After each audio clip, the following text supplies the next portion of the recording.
पिनोकिओची गोष्ट एका लहानशा गावात गेपेटो नावाचे एक वृद्ध लाकडी खेळणी तयार करणारे कारागीर राहत होते। त्यांना मुलं नव्हती, पण त्यांनी एक लाकडी बाहुला बनवला आणि त्याला पिनोकिओ असे नाव दिले। गेपेटोने त्या बाहुल्याला खूप प्रेमाने पाहिलं आणि मनात इच्छा केली, जर हा बाहुला ह्या मुलासारखा जिवंत झाला असता तर किती छान झालं असतं। पिनोकिओ जिवंत होतो। एके रात्री गेपेटोच्या त्या प्रामाणिक इच्छेमुळे एक जादुई परी त्याच्या घरात आली। तिने आपल्या जादुई कांडीने त्या लाकडी बाहुल्यावर चमत्कार केला आणि तो जिवंत झाला। मात्र तो पूर्णपणे खरा मुलगा नव्हता, तो अजूनही लाकडाचा होता। परीने त्याला सांगितले, पिनोकिओ, जर तू एक चांगला, प्रामाणिक आणि धाडसी मुलगा बनलास तर मी तुला खरा मुलगा बनवी। यासोबतच तिने त्याला एक जाणता सल्लागार जिमिनी क्रिकेट दिला, जो त्याला योग्य आणि अयोग्य यातला फरक समजावून सांगणार होता। पिनोकिओचा चुकीचा मार्ग। दुसऱ्या दिवशी गेपेटोने पिनोकिओला शाळेत पाठवले, पण वाटेतच त्याला लोमडी आणि मांजर भेटले। त्यांनी त्याला सांगितले, शाळेत जाण्यापेक्षा आमच्या सोबत ये, तुला जादुई पैशाचं झाड दाखवतो।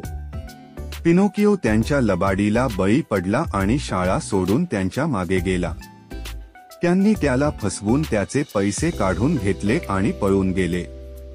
परीने जेव्हा हे पाहिले तेव्हा तिने पिनोकिओला विचारले, सांग, तू शाळेत गेला होतास का? पिनोकिओने खोट बोललं, हो, मी शाळेतच गेलो होतो। त्याच क्षणी त्याचं नाक मोठं होऊ लागलं। तो घाबरला आणि अखेर सत्य कबूल केलं।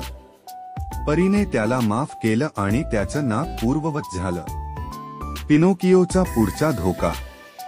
थोड्याच दिवसात पिनोकिओ पुन्हा फसला। यावेळी तो आनंदाच्या देशामध्ये गेला, जिथे मुलं मनमोकळं खेळत आणि मौजमजा करत होती। पण त्या ठिकाणी गेलेल्या मुलांना हळूहळू गाढवासारखी कान आणि शेपूट येऊ लागली।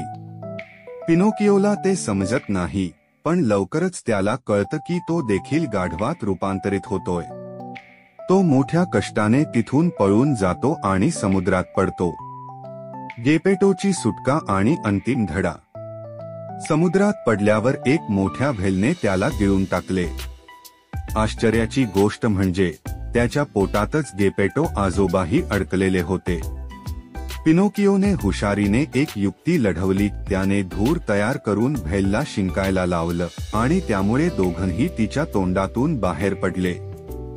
जेव्हा ते घरी परतले तेव्हा परीला वाटलं की आता पिनोकिओ समजूतदार, प्रामाणिक आणि जबाबदार झाला आहे।